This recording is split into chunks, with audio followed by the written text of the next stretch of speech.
And I think I came to realize that, a testimony can be as simple as I was like this, I met Jesus, and now I'm like that. I used to think you had to be really educated, that you had to break down hermeneutics and exegesis, and I mean, and that's great. Those are great tools in your tool Hmm. belt. I used to think that you had to, just be a great orator. This is or you just had to, you had to have maybe a certain stature, but this is a Samaritan woman. This is someone who was living with a dude. You notice like I don't know if I could. It's like she didn't even she Jesus so took up her view at that point that she didn't even care about the fact that she was disgraced. She just said, "I just gotta go tell people about Jesus. I'll go kick the dude out my crib when I'm done doing that, but I gotta go tell people about Jesus." The dude who in Legion, he was like one of the scariest dudes. Period. But he didn't care about that. He didn't care about his past. He didn't care about what he used to look like. He was just like, Jesus did this for me. I got to tell people what Jesus did for me. So I think, honestly, if Christians maybe had that attitude, and if they kept that in the front of their minds, that when I preach to people, I don't have to have a sales pitch.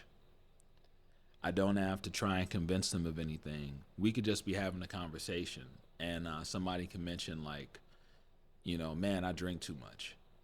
And then you could say to them, man, well, man, I used to be an alcoholic, but Jesus really changed my life. It's weird just being authentic, Yeah. with people and saying I used to really struggle with lust, but Jesus really changed my life. I used to struggle with this and that.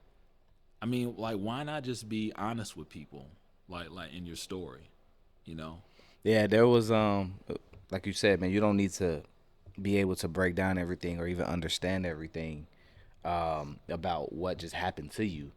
So there's a scene in The Chosen. You watch The Chosen? Oh yeah, And Mary, Jesus had, she got delivered from the demons. Remember, the Pharisees came in there and was trying to do it. Then he got ran up out of there. It was like, man, you got no power here. Get up out of here, dude. Like, who is you?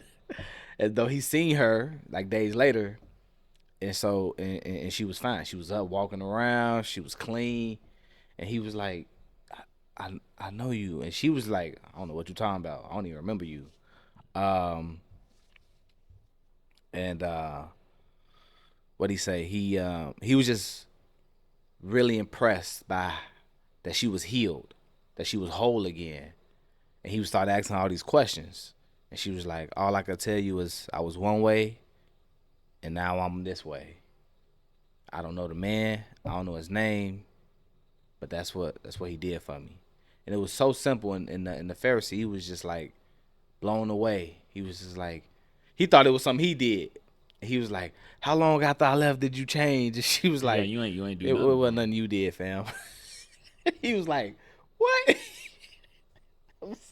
I just recently watched this episode, so it's funny that we having this conversation now. But yeah, he was like, "How long after I left did you change?" She was like, "It wasn't nothing you did." You know, I said there was, I met this man, and that's what happened. And so sometimes just living our life, people start to see that we changed.